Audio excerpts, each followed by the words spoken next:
Alrighty, the session is recording, so let's start the commentary. I've got 4 tables going right now. In the top left one, and I've been at the table for about 5 orbits on all these 4 tables, just trying them out. On table 1, I'm folding a 3-6 offsuit in middle position, just not a good enough hand. Table number 3, 7-9 offsuit in the small blind. I'm not going to play it. What I'm doing right now is I'm looking at my tables and kind of assessing which one do I actually want to do the rest of this recording on. So I'm just going to look and find the best table. So let's take a look here. Table 1 I think is going to be it, as I've been looking at the tables so far.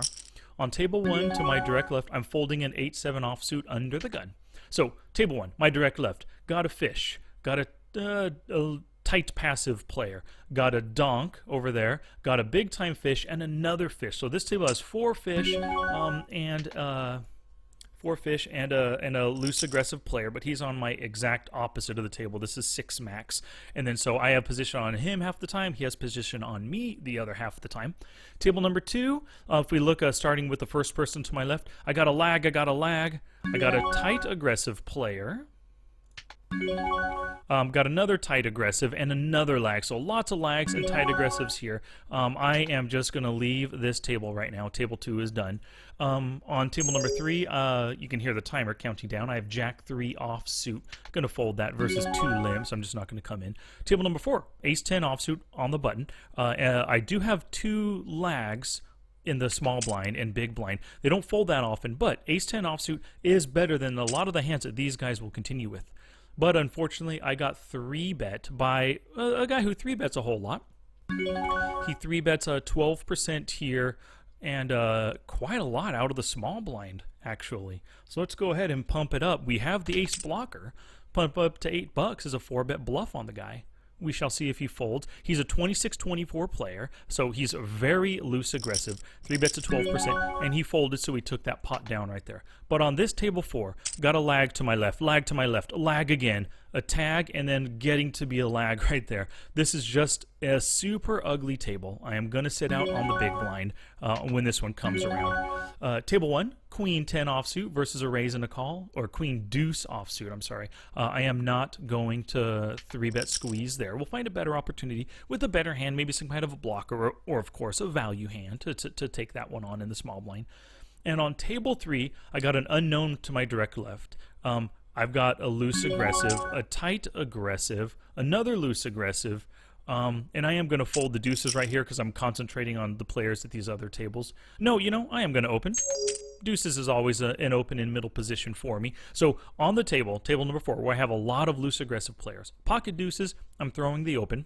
This is the one where I just 4-bet rebluffed a guy. My open is out there. A lag in the on the button is thinking about it. He folded. Got the small blind and the big blind to contend with. Pocket deuces. Hopefully I get a call and flop a duck. Or, next best thing, is they all fold. Now, the flop comes after 81 hands. This guy folds the C-bets 0% of the time. He's pretty tight aggressive overall on a King 8-9 two-tone board. He's taking his time, not checking yet. I have position on him. So he decided to just check, and he took his time doing so. Maybe he has some kind of draw, maybe he has a weak pair. I am going to throw out the 2/3 pot C-bet. I really only have 81 hands on the guy, 0 folding to C-bet, but that's only after, whoops. I don't know anything, it's just after 1 instance, 0 folding to C-bet. Now, the pot's at 344. He could have called with a couple of hearts. Oh, a king came on the turn, so the board is king, 8-9, double diamond, double heart on the board. I don't know anything about him. I'm not going to I generally don't throw out double barrels against players that I just don't know if they're fold. I'll always put out that first barrel just because, you got to throw one. You got to start accumulating stats on a guy. So I am going to check behind with my pocket deuces on the king, 8-9 board. Now the 10 comes, completes some draws, gives him a pair of 10s if he had 10 jack for the open ender on the flop. He decides to throw out a half pot C-bet. My guess is he had the king the entire way. I don't have squat. I'm not going to try to bluff him here. I am just folding against his half pot bet on the king 10-8-9 board with my double ducks or pair of ducks. Queen 7 under the gun on table 1. I like the table, don't like the hand. I'm going to ditch it. 7-8 under the gun on the laggy table 4, and I'm going to leave now. Oh, and so if you're watching my screen right now on YouTube, you can see that I have my cash pre-flop ranges open on the screen in front of me. So this is what I refer to whenever I need to help me out with my opening ranges and 3-bet ranges right here. On this table number 2, a total lag opened under the gun, but I have 9-5 off in the small blind. Gonna fold it right there. Not going to fight against the guy with such a crappy hand and knowing I'm gonna be out of position. So I'm not gonna call. Flop comes down, ace 7 queen. The, so far, relatively passive guy called in the big blind, so he checked out of position versus the under the gun raiser or pre-flop opener. Okay, so on this table, table 1, I've got the jack 7 suited, facing a tight aggressive players open and a call from the small blind. I've got jack 7, only cost me 50 cents to win 225 total, so I'm definitely going to make that call. And I flop squad douche, ace 5 9 rainbow. Backdoor straight draws, but that's about it, you know. So I am just going to check and give up. If I catch a 6 or an 8 for a straight draw, that would have been okay, but I'm not going to pay anything. So I folded to the 1/3 pot bet. Now this player right now that just opened for 1/3 pot, donk led for 1/3 pot. His name is Stone, and he's a 40-18 player, so he's very loose passive. And so far, 2 times I've seen him bet a small amount and fold to a raise. Shakedown, the tight aggressive player just gave him the raise in position and took it down from him. So that's 3 times now where Stone, loose passive player, donk led or bet for a small amount and then folded. Now, he likes to bet fold. I have pocket aces in the small blind versus his button open against me. This guy is going to call in the big blind because he's so loose passive. I've got to just raise it 3x. I don't want him to fold. I want Stone to continue with position on me because, you know, I've got pocket aces, of course. I am going to lead out for 2/3 pot bet on the 4-3 jack board. 4-3 jack 2-tone board. I don't have a redraw to a flush. I just hit trip aces, so a set of aces. Now, he could have deuce 5, I guess. I'm going to bet half pot now. Last time I bet 2/3 pot, this time half pot because I want value from the guy. I'm actually going to lower it a little bit to $3 into a $7 pot. My hope is that he raises, he has ace queen, he has ace 4 for 2 pair, something like that, against my set of aces. So I'm hoping he has something worth calling. And he raised me. So does he have deuce 5? Did he open and then call my raise with deuce 5? He is passive enough to hit his deuce 5 for a straight, but highly doubtful that that's the case. So I'm going to pump it up for value. I'm thinking he has an ace 7 and an ace 8, or an ace 8, something like that, where he has top pair weak kicker, because he did just call my 3-bet. Ace king, possibly ace queen would have 4-bet, but he's so loose passive, probably not. So he did raise my c-bet. It was a min raise. Come on, buddy, call. Yes, you called. Ooh, well, 3, 4. The diamond hit. He could have raised with the diamond draw. 7 of diamonds hit. I just have 3 of a kind aces. I am going to check, and I'm going to call right here with my set of aces. So he could have made that play with a flush draw the entire way, which I hope not, at least. But this guy is so passive, I really don't think he'll shove on the flop, on the river, with anything other than, he only bet 620. Is it some kind of a weird, he wants me to fold? And, you know, I'm going to call this here because the pot was so big, he only bet 1/4 pot. If he has a flush, I mean, 5-6, I guess, could have caught a straight as well. But, you know, if my pocket aces are beat here, they're beat, so I'm going to call. Hopefully he doesn't have the flush, but... Oh, good. He had king 10. Ha! He had king 10 for a turned gutter. He raised the turn gut shot on me.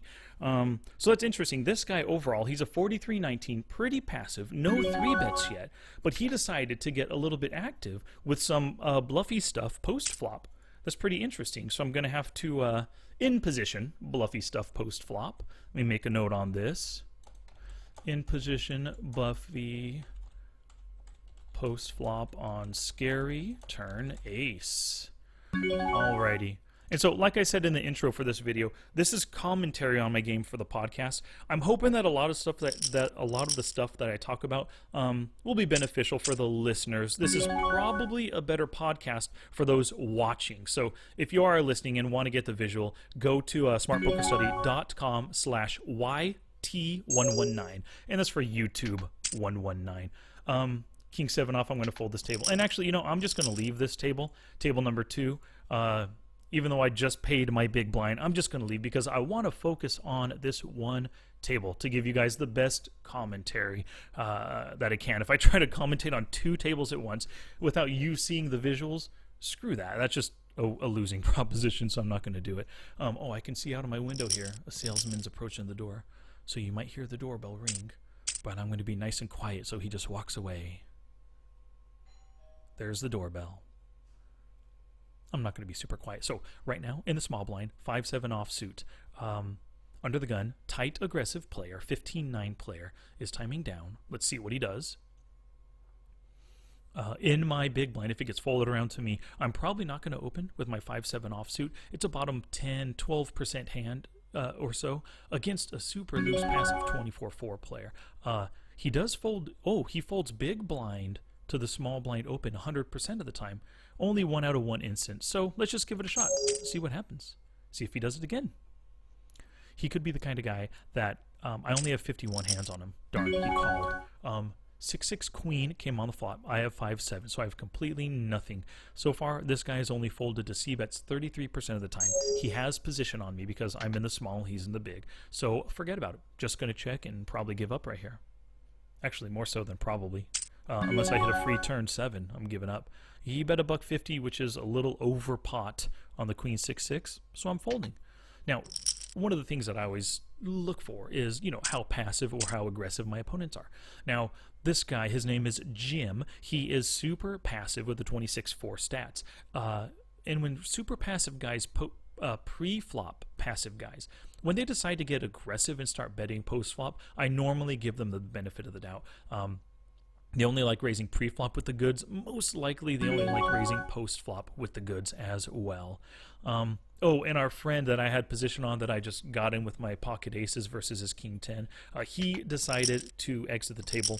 We got Bet Stops. Bets Tops is the next player. I'm just going to call him Bets. So Bets is in. I have position on him.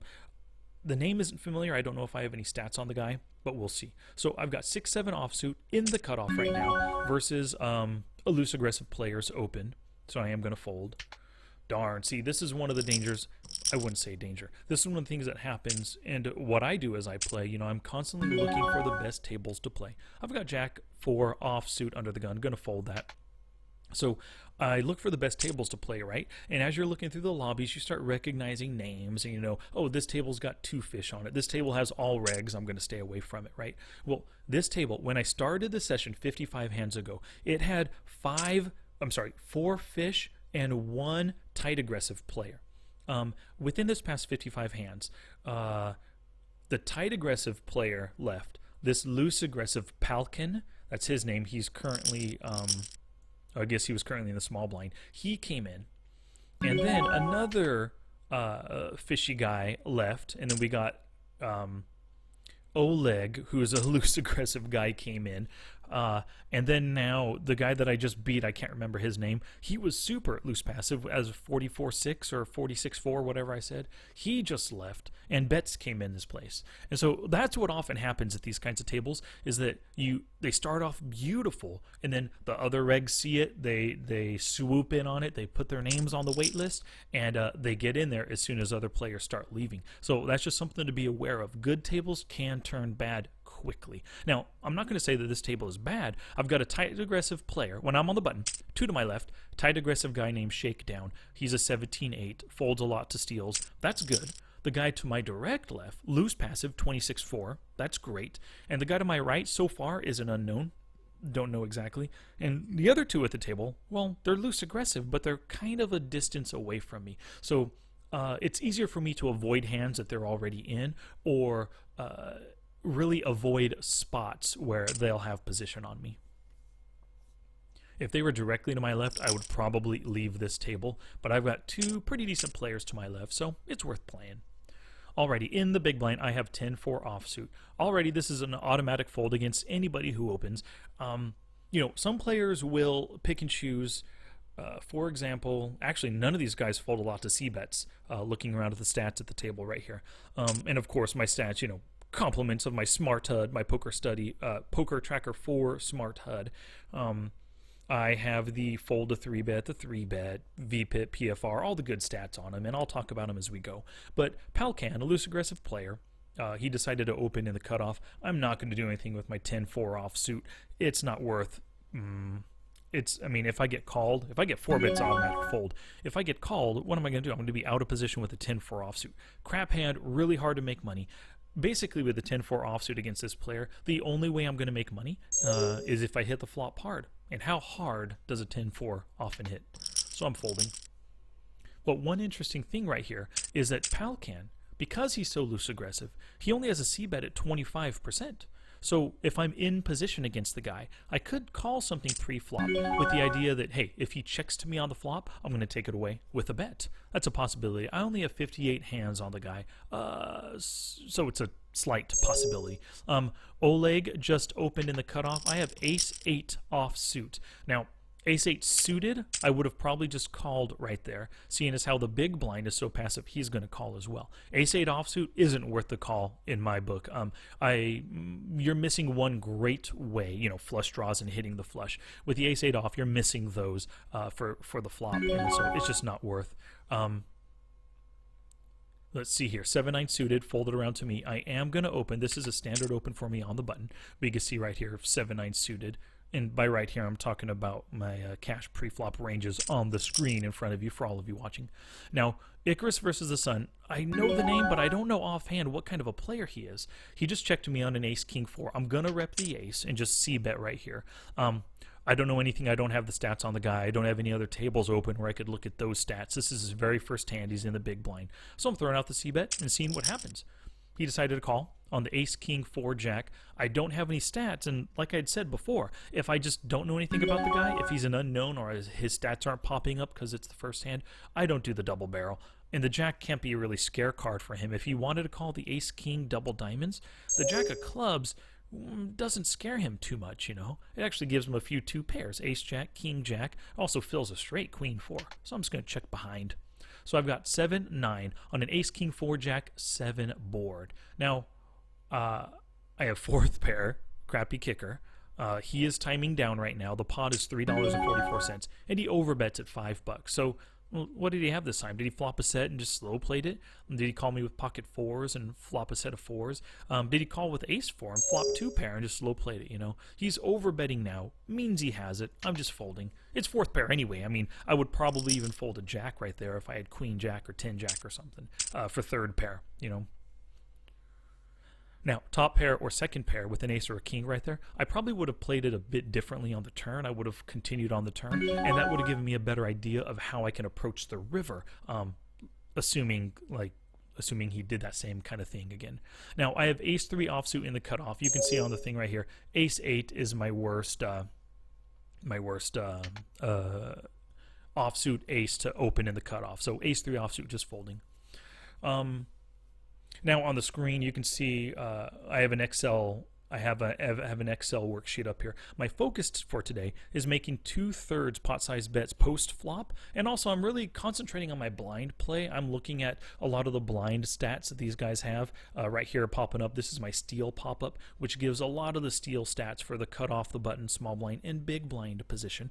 In my steal pop-up, because it's commentary, you know, I've got the steal percentage, steal and fold to a 3-bet, fold to steal, call steal, 3-bet versus steal, big blind fold versus small blind steal, and I also have the in position c-bet, out of position c-bet, and then in position fold to c-bet, and out of position fold to c-bet. They're all the stats that help me steal, help me be a better stealer, I guess I should say. Now, bets right here, under the gun comes in for 80 cents, which is a little bit over 3x, and I've only got 5 hands on the guy. Don't know what to make of this bet just yet. He had to have obviously typed in 0.8 instead of just using his little rolling thing and click it up twice to 3 big blinds. So don't know why he did that. It's going to be interesting to see what kind of hand, if we see showdown, what kind of hand he has. He got 3-bet by the loose aggressive small blind. He's loose aggressive pre-flop 29-25, but so far after 61 hands his 3-bet is a 0. This is the first time he's 3-bet that I've seen him 3-bet out of 13 instances where he had the opportunity. So I'm really interested to see what happens here.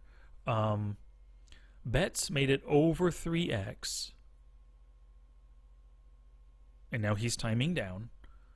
80 cents, and he called the $2.35 with the 80 cents out there. So the pot is 471. The flop comes ace 10 for rainbow. So Palcan, he does throw out the exact half pot C bet right here, just repping the ace, probably even has an ace, ace king, ace queen, because it was a 3-bet. He might even have kings or queens. Now this is the kind of thing I often do, and he got a call. Bets called him right here. So now it's a $9 pot, 36 big blind pot. Turn comes a 10, so the board is ace 10 10 4. Now he's making a little bit over a half pot bet, $4.83 at 917. So let's see what we make of this. Bet stops. Just call him bets. He's timing down again, and he makes the call. So I'm thinking he has an ace, or queens or jacks. He doesn't have 9s or 8s. The board is ace 10 10 8 4. Oh, he had queen 10, trip 10s. Wow. And then Palcan had the ace king for the top pair, top kicker. So he 3-bet with the ace king, and bets right here, very interesting. Queen 10 offsuit. I'm going to make a note, and I'll say my note right here. My note says cash, UTG, folding the deuce 9 off. Cash, UTG, 3 BB plus, open, call. I'm folding the king 3 off, open, call.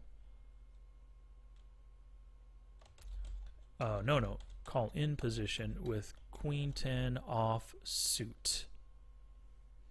Okay, so under the gun, 3-bet, 3 big blind plus, so a little bit over 3 big blinds. He opened and called in position with queen 10 offsuit. Now that's a gutsy player. Holy cow, that jerk. He doubled up and just left the table right here. Man, what a shame. Now I am going to open with the ace 3 offsuit on the button versus Palcan, the guy that just lost. Now, if I hit this flop hard, it's possible that Palcan will decide to, donk off his stack. Flop comes ace 6 7. I've got the top pair with aces with the crap kicker. I'm going to make that, what I talked about earlier, 2/3 pot bet. And the reason why that is my focus, making 2/3 pot bets right here. Oops, let me bring the table back up. The reason why that's my focus is because I have found through just paying attention to my bet sizings and through doing hand history reviews that lately I've gotten into a very bad habit of telegraphing my hand strength with bet sizings. I would click the half pot button with my maybe I was on some kind of a draw and c-betting my draw or c-betting my whiffs. I would be doing half pot. And if I wanted to bet bigger because I liked my hand, I would be making 2/3 pot bets. And because I noticed that, I realized that, hey, other people with a lot of hands on me, probably not any of these guys at this table. I've got king jack offsuit under the gun. Let's take a look at early position. King jack offsuit is not in my under the gun range right here. So I am going to fold the king jack offsuit because I do have a few loose aggressive players after me. Actually, I got 3 loose aggressive players now at my table. 1 passive fish to my direct left, and Ejo is to my right, brand new player playing with a 40 big blind stack. So possibly a very weak player. Or he could be aggressive and just one of those short stackers who wants to double up and then get out of there. I don't know. But now I'm in the big blind with pocket 4s. Way down Palcan, the loose aggressive guy that just doubled up the other guy with his ace king on the ace XXXXX board. Palcan just opened for his standard 62 cents. For whatever reason, that's his standard. I just don't get it. It's practically 2.5 big blinds, but he does that from every position regardless, and it makes it super cheap and easy for me to set mine with my pocket 4s right here. So I'm calling the 37 cents.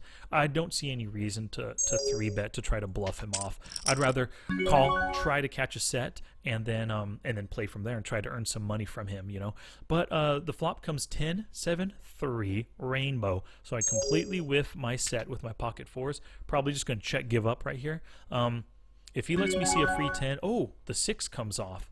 I am just gonna let's see here. He normally c-bets 33% of the time. That means he doesn't like He didn't c-bet. His normal c-bet is 33% of the time. He didn't like the flop, even though he's in position. The 6 probably didn't help him at all. The board is 10, 7, 6, 3, and I have pocket 4s, so I have 4th pocket pair. But because he didn't c-bet the flop, I'm donk leading the turn, leading out at the turn, just trying to take it from him, making that turn stab. And it worked. He folded. Good. And that was a 2/3 pot stab, of course. I bet you 1/2 pot he could have seen as weakness and maybe raised to bluff me off.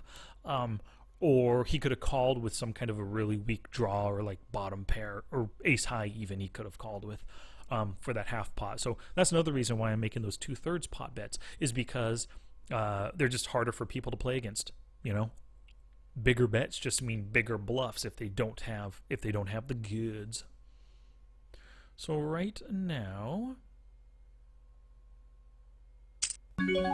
75 cents with ace-9 suited versus a complete unknown. Now, in the blinds, ace-9 suited is a fold. I just don't play it. Against a loose guy, I will make a call, but I don't know anything about him. I don't want to go out of position play, post-flop with an ace-9 suited against somebody I just don't know squat about. So just give that up right there.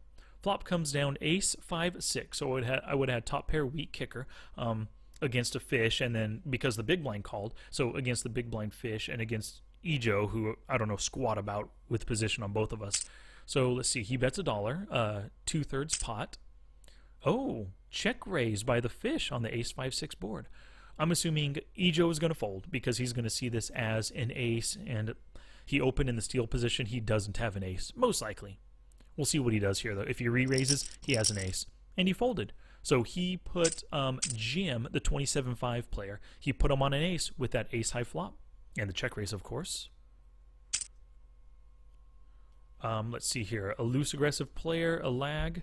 Lag. Named Oleg came in for the raise, middle position. And Mr. Passive Jim calls again, 27-5 out of the small blind. That gives Sonic a chance to 3-bet squeeze here. Now, he 3-bets 13% total out of 156 hands. 3-bets quite a bit.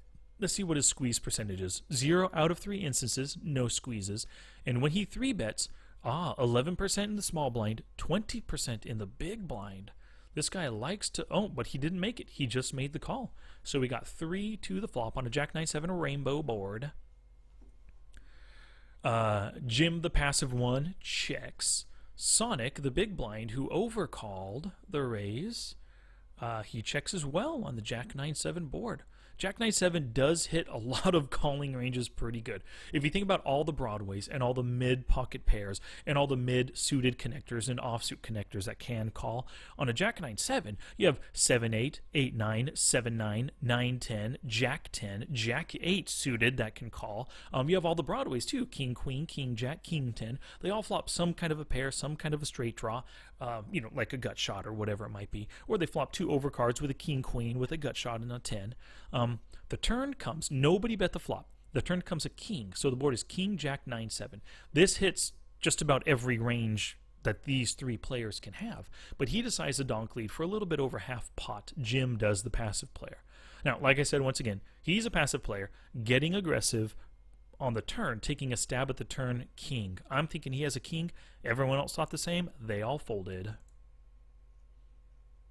Okay, in the cutoff, I got a Jack-4 offsuit. I'm pre-clicking the fold button, so I don't have to think about it. I could just talk through it. Right now, we've got a couple of loose aggressive players. A guy bordering on donk play. I mean, he's 36-31. If you're watching on YouTube, you can see the color of the stats right here. I color it orange. 36-31. When their stats get too high, just means they're way too aggressive, and that's donk status without a doubt, in my opinion. We've got 6-7 suited. I do like the open here. I do have Sonic, who does like to 3-bet. His 3-bets, I think, are in the cutoff and the blind so far. I bet he would 3-bet on the button if he had something good. 7-6 suited is a standard open for me in middle position. I love seeing flops with this. If I raise here and everyone folds, great, I'm fine with that. If I raise here and someone 3-bets and I have to fold, so be it. It's better than just folding it outright, I'd rather at least have the opportunity to take down the pot or to see the flop with a 7-6 suited. But Palcan, Mr. Donk at this table, 36-31, 3-bets 7%, which is actually only 1 out of 15 instances and it came out of the small blind. He's in the small blind now. I just don't have anything good enough to really counteract it. He bet a little bit over 75 cent, 3 big blinds. He made it 10 big blinds, and it's just not worth fighting against, even though I will be in position. No, actually, I will. He only c-bets 30% of the time, so let's see what happens. I'm going to call right here. And if he does not c-bet on the ace-jack-3 board, I am going to fire 2/3 pot, guaranteed. He can easily put me on an ace. The fact that I opened and then called, that is an ace-queen, an ace-jack, an ace-10, ace-jack-3 board. He decides to check. I'm firing the 2/3 pot bet at the $5 pot. And he folded right away. Wow, check folded real quick. So that's one of the things, that's one of the reasons why I use Poker Tracker 4 and the Smart HUD right there. If I didn't have that, I mean, I could have thought about it if I would pay attention to my opponents. If I didn't have the HUD, okay.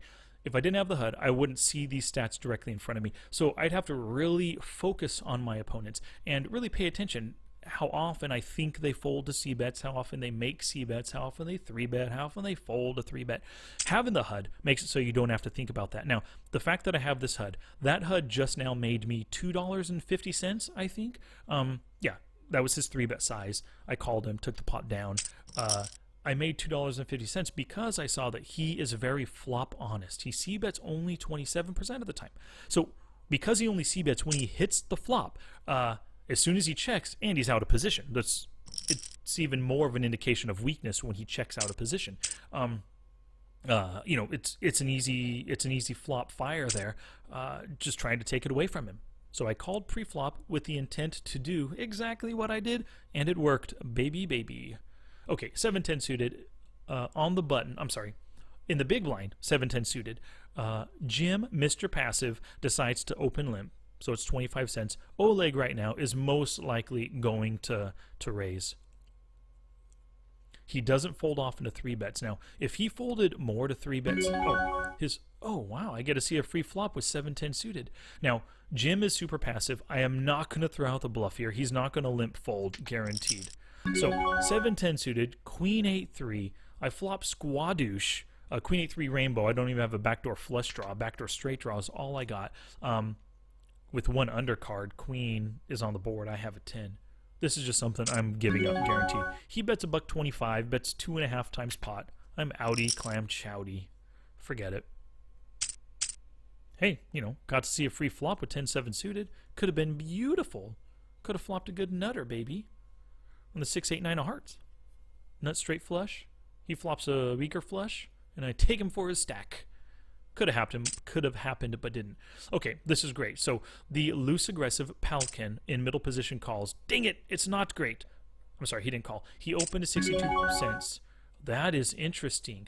Oleg, the loose aggressive player, 3-bets 11%, throughout the 3-bet. And then Ejo, the short stacker, he only has, 7 times 4, 28 big blinds. He shoves. 4-bet cold shove, 28 big blinds. Now let's see what Oleg does. He put out the 3x 3-bet at 9 big blinds. He called with ace-king offsuit. Ace-king offsuit by the big stack, and then pocket 6s for the shorty, and he turned to king, so he took it and knocked out the weak Ejo. I hope Ejo buys back in, because so far I like his play, being to my right, being a little bit aggressive and not so strong of a player, I would assume. If you're listening, Ejo, I don't apologize. That's just my assumption from the way you're playing.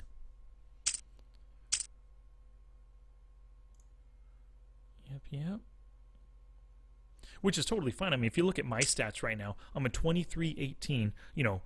I try to be loose aggressive, but a lot of these players will see me as, hey, this guy's a tight aggressive player. He only 3-bets 7%. And he throws out a lot of c-bets, they might say. I mean, who knows what stats they have on me exactly. So, I don't care what they say about me. They can think what they want. So that's why I wouldn't, I come up with an idea of what I think that other Ejo player is playing like. If he's completely different, if he's the best player in the world, great. He didn't act like it over those 8 hands, so, I'm not going to apologize for making an assumption. Nope. Alrighty, so, looks like we're at 34 freaking minutes. Alrighty, I'm going to end this on the big blind. So I'm going to sit out big blind here. You can see some betting right here. I wasn't paying attention to the action as I was talking, so I apologize. Getting close to the end of the video without some good commentary. Jim just lost after betting with the top pair versus Sonic D Blast, better 2-pair hand that he had. All right, well, I'm sitting out because I had the big blind. One of the fish left, Oleg, an aggressive guy left. Maybe he was tired and fed up with it. Now, at this table, I could stay and I could keep playing, but I got 2 loose aggressive players, 1 fish to my left, and me. No one else is at the table. Who knows who's going to come in? It's just time to leave, time to end this recording anyway. So, everybody, thank you very much for watching this video. For the podcast, I'm going to come back and say a little bit more stuff. But for everyone on YouTube, thank you very much for watching, and I'll catch you later.